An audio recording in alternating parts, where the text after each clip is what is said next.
What is up, YouTube? It's Busse in here. It's been a long time. However, I am coming at you with another Dragon Ball CCG deck profile. As I promised on my previous video, towards the end of last week, I have now finished building my Ginyu Force deck, which is my fifth deck that I have in the CCG card game. It's not been play tested. I only just thrown it together last night, but I really like it. It certainly brings back some memories. I think in the anime, certainly one of the most comical parts come with this team, and yeah, I was looking forward to build this deck for quite some time. It's actually been quite a few years. There was a promo event card that I was missing, uh, which I have now managed to get three of. Two of them I've traded with my mate um, KKX Jodil from Hungary. So, dude, thank you very much for these two lovely ones, and I shall bring the cards back next time I see you. And I also managed to get the final copy of eBay um, last week with a few lovely chibi copies as well from the first set, the Destructive Fury. But anyway, without further ado, I am gonna get into the deck tech. I'm gonna start with characters, go through the events and techniques. However, I want to call out that I have besides the deck obviously being Ginyu Force, it's actually mono alien, so it only runs blue cards. Well, there's a little bit of a splash, but you have to put a turn zero Goku into most of the decks if you want to make them run. However, the sub theme of the Ginyu Force is Frieza Family, and on top of Frieza Family, it's the battle suits. So, so let's jump right into it. I think you're gonna like it. Okay, the lovely Piccolo game mat. Okay, so starting with turn zeros, we got three Gokus here. It's the only character in the deck that doesn't wear a battle suit. Well, actually, not the only one. There is one more, but the only alien that doesn't wear a battle suit in the deck. You gotta sort of splash the Gokus because besides King Cold, you don't really have any good turn zeros in the alien type. So three Gokus, pretty standard for any deck. I would run Goku in pretty much any deck except the Namekian deck. That one doesn't need it because you can run obviously the Piccolo Juniors and Zunama. Then three King Colds. Quite important for the deck as the deck runs a few copies of Friezas, which you will see later. It's a decent turn zero card. If it gets damaged, then well, it becomes a 0/0. But you can always sacrifice it and move it to your discard area, so you can heal one of your Freezers in game. So you can always cash it in for a Freezer heal even if it gets damaged. So it's definitely a staple for most of the alien decks anyway. Notice the battle suit. Okay, this is a really funny one. I included two copies of Raspberry. He's a 2/1/1/1 turn zero card. It's by no means a good turn zero card, not in the set 5 era. But I wanted to spice the deck up a little bit with some cards that you wouldn't normally see in my deck text, and I just think it absolutely suits the deck. I just love it in there. However, if you do have a better turn zero suggestion, then please do leave it in the comment section.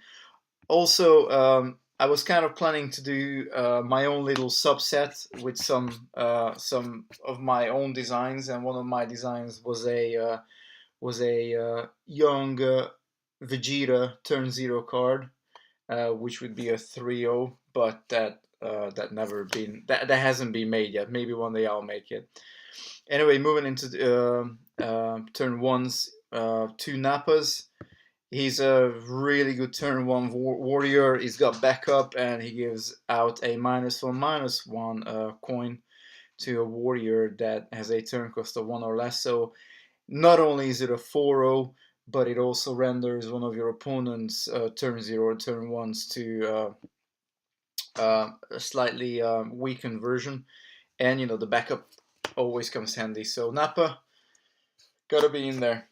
So the the only other card that doesn't wear a battle suit, but obviously if you watch the anime, then you know why this form of Captain Ginyu doesn't wear a battle suit, because he stole Goku's body. I think this card needs to be run in the Ginyu Force deck, because you don't really get turn ones with a 3/2. A lot of the turn 2s come with 3/2 abilities, but most of the turn 1s don't do. And the fact that it's Frieza's family and Ginyu Force, I think if there is a deck where you're going to include it, it will be this deck, obviously. Then, as I mentioned, there are a few Friezas that are being run. I think the first set super rare, which is this Frieza, is actually quite good. Especially for this deck, you do need a few strong support warriors, and Frieza gives you that 3/3 buddy. And with its strategy Dragon Ball ability, if it's got a Dragon Ball on it, then you can pump one of your warriors as well, which can be, it can be crucial depending on the situation. Then on to the commonly used Ginyu Force cards, 2 copies of Goldo. It's not much to say about him, really. I guess his ability can come handy, but you gotta get a flawless victory. This build doesn't really concentrate on that, on moving up your turn marker. I, however, am considering to include him in my Super Saiyan 3 Goku deck, just to accelerate it. That deck, I don't know if it's ever gonna be completed, because I'm a complete maximalist with it, and it's becoming more and more difficult to get it built. I got pretty much all the cards that I need for that, but hopefully one day I can bring you my Super Saiyan 3 Goku deck as well. Anyway, moving on. Juice, Jace, however you say it. One of the more decent, I suppose, one of the more decent support warriors for the Ginyu Force. He's got Ally Berter, so if Berter, which also has 2 copies in his deck, if they're in the same team, Juice doesn't count towards the warriors. So you can use Berter and Juice to basically support your team with a good 5. Berter can also draw you a card, which can be very useful. Now, because I haven't playtested the deck, most of the characters have 2 copies in them. I don't really know what changes I would make. I really need to test the deck first, but as a good general starting point, I think including 2 of each Ginyu Force warrior is the best starting point, really. So probably the best Ginyu Force cards besides Captain Ginyu would be Raccoon. He's the other turn 4 besides Berter. Berter's wounded stats are pretty horrific. But however, we do know from the anime that Raccoon is quite a strong lad, and even after he gets his ass handed over to him, he still puts a pretty good fight, which the card represents really well, with his injured stats being 4/0. And he's got toughness and fierce 1, so pretty decent. And then probably the strongest warrior from the Ginyu Force is Captain Ginyu, 2 copies. His ability is valid, so he can use it even after he's damaged. If you got 2 or more Ginyu Force warriors, then he gets Thresh 1 and +1/+1. So yeah, he's definitely top of the curve. And just for funsies, so you can search him out as well. And I never actually included him in any other decks. I also included a Mecha Frieza.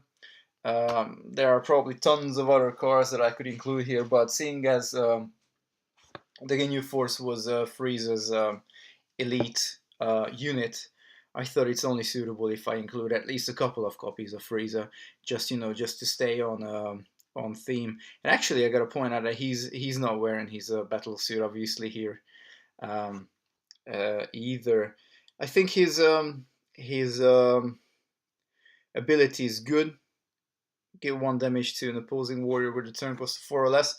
It can be quite handy. I mean, there are a lot of good warriors out that are turn cost 4 or below, and it can just pretty much ping warriors off. You know, warriors that already receive 1 damage and then are, you know, kept behind. Frieza can just ping them off, so your opponent won't be able to use them ever again. Now I'm going to move on to the event cards.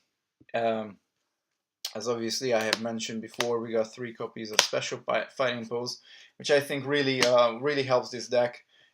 Before this was printed as a promo, I think it was the turn, the set 3, set 4 era when this came out. The Ginyu Force decks have pretty much disappeared because nobody was running them anymore. There were so many better options to build a deck, to theme a deck around some other teams. But Special Fighting Pose definitely brought them back. The fact is that you can actually give them toughness, +0/+1, and if all 5 of them is down, then they can't be targeted by opponent's techniques. Is really, really powerful. So obviously turn cost of 5 is quite late, but if you can pull off an outstanding victory with Guldo in play, then you can bring this into game before that as well. Now I really need to do a little bit more testing to see how Guldo's ability can help out to bring Special Fighting Pose into the game earlier. And the only other event is 3 copies of UFO Landing. Obviously, not the whole deck is Ginyu Force, but besides Goku, everybody's Frieza family. So if you name Frieza family, then you will just draw an extra card at the end of your turn. However, I still only have managed to acquire only 6 copies of UFO Landing after spending an enormous amount of money on Dragon Ball CCG. So for now, for this deck, I am substituting it with 3 copies of Ginyu Force Gathered. Basically what it does, it's a turn 3 card for 1 chi. It's got a time limit of 1, and when you attack in your strategy phase, you can search the top 4 cards of your planet for a Ginyu Force card and place it into your hand. It's not fancy, it's nothing special. I really wish I would have had 3 more copies of UFO Landing. Obviously, if I'm testing against one of my other decks with one of my friends that doesn't use a UFO Landing, that I would substitute those cards for these. But just for having an intact deck of 40 cards, I'm gonna leave these cards in the deck. It just makes sense in my mind, really. And now down to the techniques. The techniques, I went pretty straightforward. I have splashed 3 dirty tricks. There is just something about this card that I absolutely love. It's splashable to any other decks, and I think the -1/-1 ability, the fact that you can basically utilize these 3 cards give you basically 6 techniques, and you can use them each for 2 times to give -1/-1 out. I think that's just excellent, and the fact that it's a turn 1 for any chi cost just makes it even better. So these and the Gokus are really the only splash here. Now, one of the main reasons why you would also build this deck is the Raccoon Bomber. Definitely one of the best reinforcement techniques. It's Ginyu Force specific, so it can only be used by Ginyu Force warriors, but you know, you don't really have anybody else in the deck that you're going to be using it with. Mecha Frieza isn't necessarily in the deck to be a lead character, but even if he is, you know, you can always use Raccoon Bomber with one of your support characters. That doesn't really make a difference as long as you got a Ginyu Force warrior in your attacking team, and it gives +4/+0.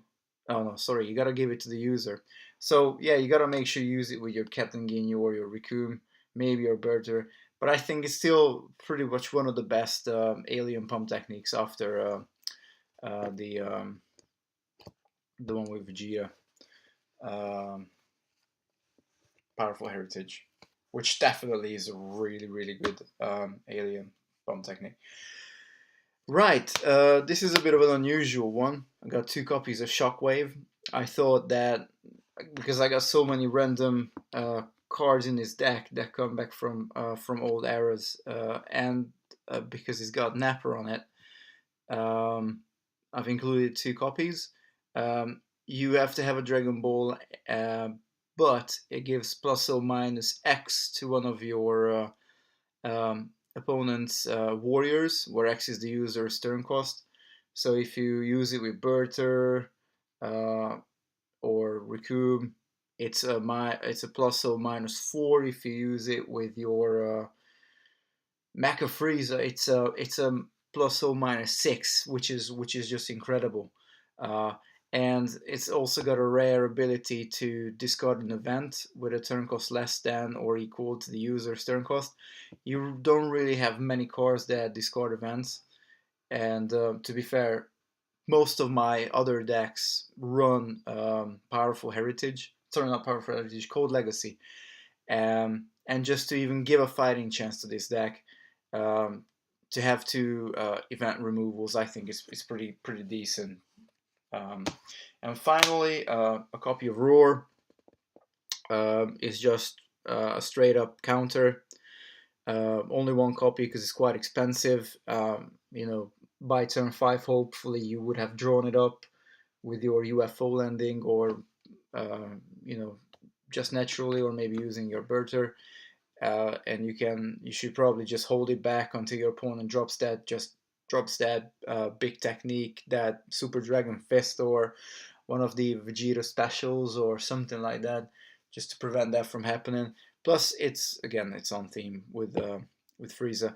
It seems that pretty much every deck where I run Alien, I include a Roar. I find it quite useful, actually. As a late game counter, it can be pretty useful, considering that there aren't many counters in the game, and the ones they are out there are usually limited. Um, I think it's worth running a Roar. So this is pretty much it for the deck.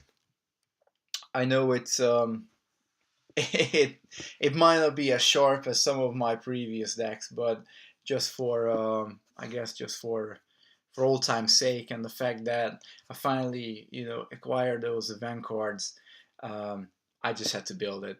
I still have a few ideas of decks, but getting the cards is becoming really difficult. I have been toying with a Super Saiyan 3 Goku deck for years now. Um, and I got pretty much all the cards that I would want to include in it, but it's just so difficult to get it right. It's so much easier to fuse into Gogeta. Um, Obviously, SSJ3 Goku needs a lot of chi in your chi area. So how you get it, how you get that much in there, you can kind of solve it. But how you build up to that point where you can drop that Goku, um, there is a technique card that brings it out. But if you use it in the deck, then you're really limited to the other spaces that you're left with. So it's a very fine balancing act, and I've been working on it for a long time. But who knows? Who knows? Maybe I'll have a deck profile for Christmas or something. And I also have an Android deck in mind that I would like to build. And I'm still hoping that one day I'll be able to build that Vegito deck, like that tool-based deck, where you just play out Potara fusions and bring him into play, and not having to sacrifice him at the end of the term. I think that's a really, really cool sort of surprising deck that you can have. But slowly but surely, I'm getting there. I don't really want to make promises because I don't know when I'm gonna have time to record some of these. But I got loads of video ideas, and I will try and bring you some more of these. So if you stay tuned and waited this long, then thank you very much for subscribing to the channel. Make sure you like. If you have any questions, then please do shout. Um, I do have some questions coming around where I can get these cards from, how I could get my hands on any of these cards. It's a gamble. You gotta look at eBay. You gotta go and surf on Amazon. There are some other card uh, purchasing sites that you can use that potentially you know, you find one of these just laying around. What I would say is that if you do find one, um, it probably is easier to find card lots from you know, previous players. I had the luck to pick up so many booster boxes, but you know, if you're specifically going for cards, there was a time where I could only really find boxes, and getting those are quite expensive. Um, and knowing what cards are in which set takes quite a lot of research. That's actually a good point. Maybe I can do a video on super rares and which super rares are in which sets, and maybe highlight some of the rares from these sets. So I might actually do something like that. Yeah, I might do. Either way, anyway, cheers you to. Make sure you like, comment, subscribe, whatever. If you like the channel, if you don't, well, you don't. This is what I do. This is my style. I haven't got any ads running here, so you don't have to, you know, wait for 5 seconds to watch my videos. If you do, let me know, because then there's something foul going on. But anyway, bust inside and out. Peace out, YouTube.